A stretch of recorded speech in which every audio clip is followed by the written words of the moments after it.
Alexander, is it kind of interesting or nice to be the guy who's done something a bit dastardly on a show? Yeah, I mean, I always say that it's better to play the baddies than the goodies. I mean, I couldn't have done what Bradley did, which is being basically the out-and-out hero for the whole 5 years. You know, he had flaws, yes, but I mean, like, to be the hero of the show, because I guess a bit boring, you know, the guy that always saves the day. It's nice, but after, like, the fourth heroic moment you do, you're like, okay. So it was nice to play ambiguous, and it was nice to play complicated, and then, I mean, not out and right dastardly evil, but, like, he had, like, flaws, major flaws, so that's always good to play. What was it like joining when you did? Because obviously the cast was established in a way, wasn't it? Yeah, no, it was all right. I mean, it was more my trepidation than what they were giving me. It was more my worry. I mean, the first day read-through, they're all giving each other hugs, like they haven't seen each other for, like, a holiday, you know. And it was just like there was in the new kid in the middle. But they're lovely. I mean, they all welcomed me with open arms to the show. I did my first couple of weeks on filming with just Colin and Bradley.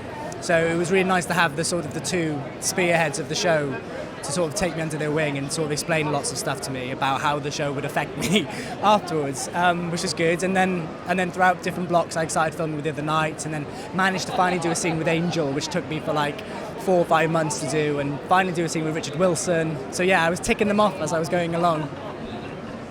About the memories that you have from the show, which are the ones that really stick in your mind? The memories? My first day, I've always said this, my first day was a bit of a shock to the system. It was like we was filming the first 2 episodes of Merlin, and it was the snow stuff. So it was my first day, I was in the Brecon Beacons, it was beautiful. They covered this whole quarry in fake snow. It was green screen, they literally dumped me in the deep end. And I came out of my trailer and I sort of looked at the set and was like, ooh. And that was my fear. Because I just come from doing a small army drama, it was like period drama for the BBC, like the weekend before. So the differences in tone was drastic, and I sort of didn't prepare myself for it. I guess the stuff that I was doing with Katie always sticks out as well. I loved the first time I got to use magic. When I was reading the script through, I was like, yay, finally! Like, it took me to like episode 9 to sort of have the little flair thing. But yeah, I think the whole show is good. You know, I watch it back now sometimes and think, well, that's lovely little memories I've got.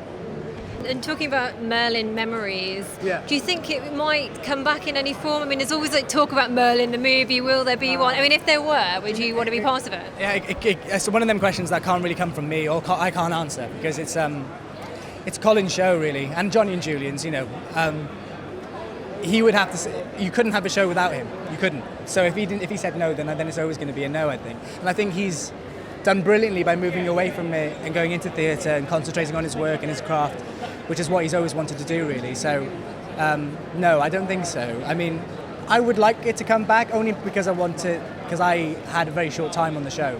More of an indulgence thing for me. But honestly, I don't think it will. What was it like filming that death scene? Death scenes are funny. I die in nearly everything I do. Everything I've done, I either get shot or I get I die in everything. So death scenes are funny. I really thought that Justin, the director, dealt with it brilliantly, and we talked in length, about months before we filmed that scene between me and Bradley, how the fight scene was going to work, how quick it needed to be or not, and the moments, and so we talked in length to it. So when the day finally came, it wasn't really that sad, you know, you sort of get on with it. And the fact that we filmed everything out of order, I filmed the death scene, and then 2 scenes afterwards I was back on my feet fighting him or doing something or talking to Morgana, so nothing's in order, so you can't die and that be your last day on the job, you know, it's weird, so yeah. And you mentioned the cast members moving on to do theatre. I know you've been doing theatre as well, yeah. particularly with Kenneth Branagh at the Manchester International Festival, doing Macbeth, no less. How was that? That was great, that was amazing. It was weird, when I got that job I thought this is one of the biggest steps I can do away from Mordred, and then the first day they gave me a broadsword. And I was just like, God on earth, I thought I was making a big jump, and then suddenly we're doing fighting scenes, and I was just like, I've just done this for 8 months. No, I loved it. I mean, I love Shakespeare, and Ken, you know, he's the god of Shakespeare, and he's fantastic, and he taught me so much, and I think it's always good to sort of veer away from stuff like that, and I mean, Macbeth was brilliant, and in the fact that it showcased all of us up to our talent, and we're going to Broadway next year as well, so that's exciting. So, yeah, it's good. What are you looking forward to about that, and how do you think it will differ the experience? It's going to differ crazily, I think, because we're going to be 6 months away from the whole thing. So to come back, and we've only got 2 weeks re-rehearsals, so it's going to be like learning lines, getting very quickly, and then sort of starting again. And I don't know how many of the original cast are going to be back as well, so that's going to be weird. I just want to go to New York. I'm just looking forward to being. Is that the weird thing of like when you're a young actor, you have, or I do anyway, I have like a tick list of things that you want to do. Do you know, like things you want to do, and especially it more contains within theatre. And you go, I want to do something with. I want to work at the RSC. I want to work at the National. I want to go to the West End. I want to go to Broadway before I'm 30. So I haven't worked at the RSC. I've worked at the National. I haven't got to the West End yet, but I'm going to go to Broadway. So I'm ticking things off very slowly. Yeah. I like it. I like the idea you've got a tick list and you're working through it slowly and steadily. Yeah, I mean, obviously you can't force these things. Things just happen naturally. But, you know, I mean, yeah, the Broadway thing is like, I know actors that are like 60, 65, you know, who've never gone to Broadway.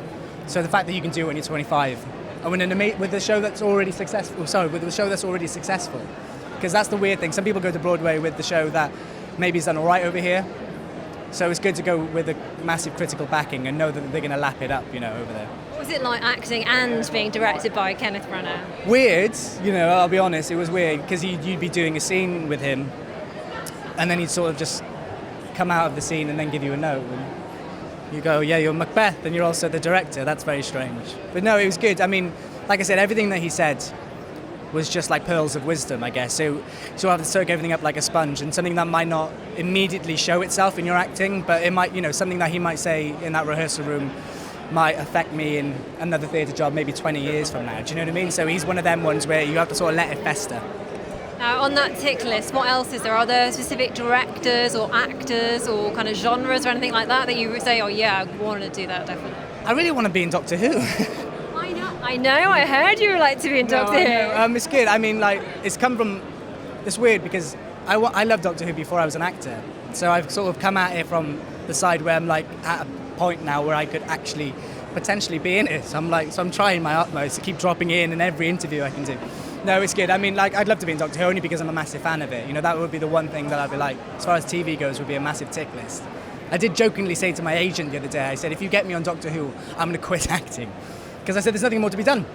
I said, even if I'm inside a tin Dalek shell and you can't actually see my face, but I know I'm there, then I'll be happy. Yeah. No. So what do you think about, after all the speculation we had, who's going to be the next Doctor? Peter Capaldi step forward. Yeah. I mean, I was 12-1 on that day. I was like, everyone's going, is it you? And I'm like, I was in my house, you know, having a full English, going, it's not me, because otherwise I should be at the studio. You should have been like, yes, it's totally me. Yeah, no, I know. I think Peter's a great choice. When David left, I thought they were going to go older. I always think they should go older because that's how he, in my eyes, that's how he's been Hartnell and Troughton and stuff. So yeah, I mean, that day, when they announced it, it was like a big circus. I've never seen anything so hyped up in my entire life. So I thought if they're putting a young actor to walk out in front of a whole audience of Who fans, I said, God help them, you know. So when it was Peter, it sort of made sense because he's the sort of guy that could handle that. He could handle a live Q&A in a circus frenzy like that. He was, you know, he's experienced enough to do it. And the fact that Moffat said that they had him in 4 years ago and they were considering him sort of shows you that he's the right man for the job, really. He's a fantastic actor as well. He's just, you know, so many different roles. He's good at comedy, he's good at drama. So. Yeah, and I think he's going to bring that dark, mysterious, the proper dark, mysterious. I mean, everyone has elements of it, you know, but I mean, more of the granddad type role, the sort of early stuff, I think, and less of the companions falling in love with him, which is all right for a while, but when it's everyone that walks into the TARDIS goes, oh, I love you, it's a bit like, okay, you know. But I think it's better that it's going to have that, just gravitas, you know. He doesn't have to force a status. You immediately think like that guy can control a TARDIS and be the Doctor.